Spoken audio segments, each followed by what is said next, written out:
Hi everyone, my name is Victor Ochieng. I'm a teacher of English language and literature by profession. I'm also a writer and a published author. I work with schools in the capacity of a trainer, a speaker, and a consultant. I'm an author of a book titled Boys Be Men. And in this segment, I want us to explore marks of manhood. What makes a man?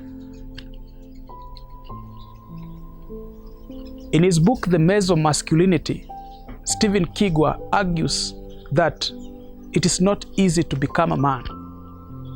No wonder he calls it a maze. It's like a labyrinth path. It is not easy to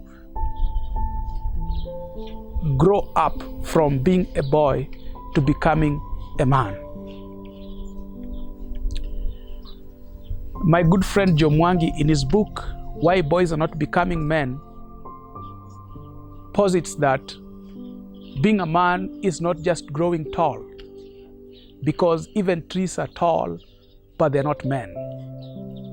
Being a man is not just having beards, because even billy goats have beards, but they're not men. Being a man is being responsible. Simon Mbevy, in his book, Boys to Men, talks about marks of manhood and talks about forms of manhood and many things about becoming a man. When we talk about becoming a man, it means that we must understand the forms of manhood, that we have somebody called a boy, a male person who has not matured. We have a man, a male person who has understood responsibility. We have a husband. When you take someone's daughter, you marry, you become a husband. We have a father, whereby you have children that you're taking care of, with an exception of the Catholic priests. Of course, you know, they're also called fathers because they take care of the flock, they take care of God's people. And we have an elder. You become an elder when your sphere of influence goes beyond your family. Then you can be called an elder in nature. But in this presentation, I want us to focus basically on the marks of manhood. What are these things that will show that this is a man? Is it the height? Is it the weight? Is it the biceps, the triceps, and even joceps? What are they? Number one, I think what makes a man is responsibility. Responsibility is the sure mark of masculinity. So if you want to show that you're a man, if you want to prove that you're a man, then you must be responsible.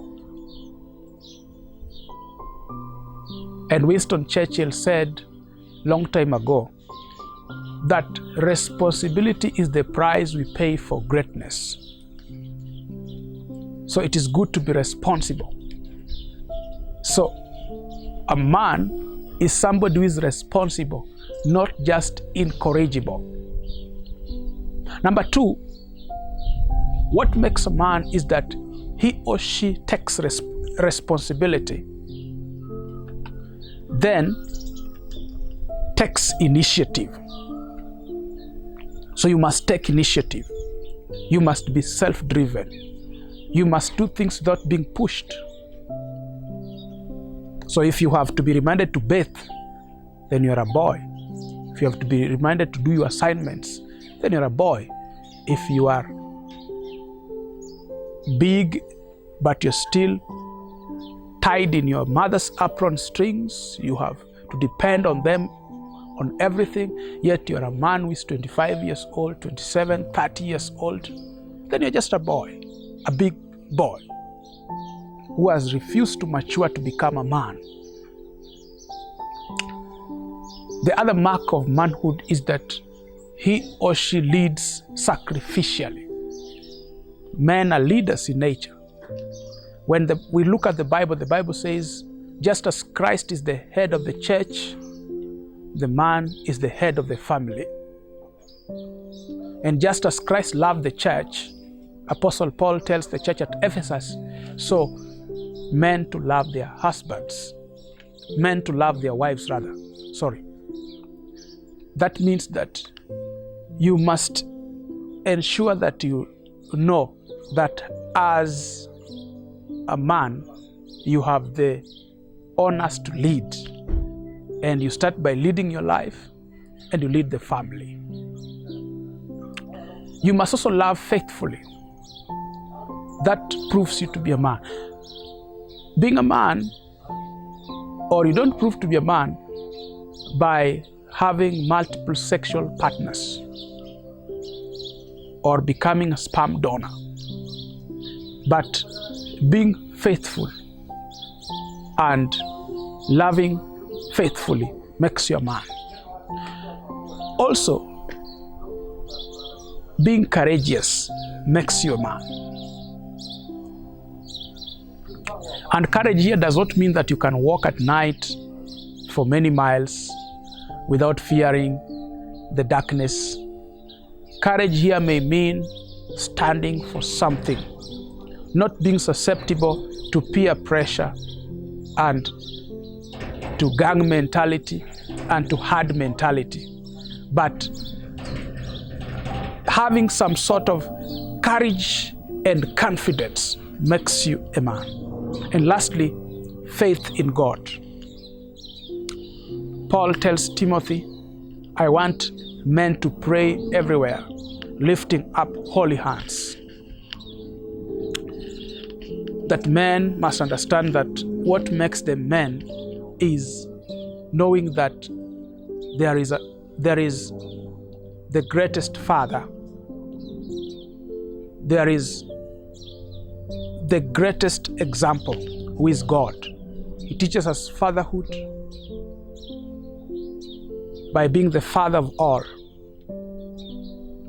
And therefore, we must learn to fear Him and to draw inspirations from Him and to draw help from Him and to become strong in Him.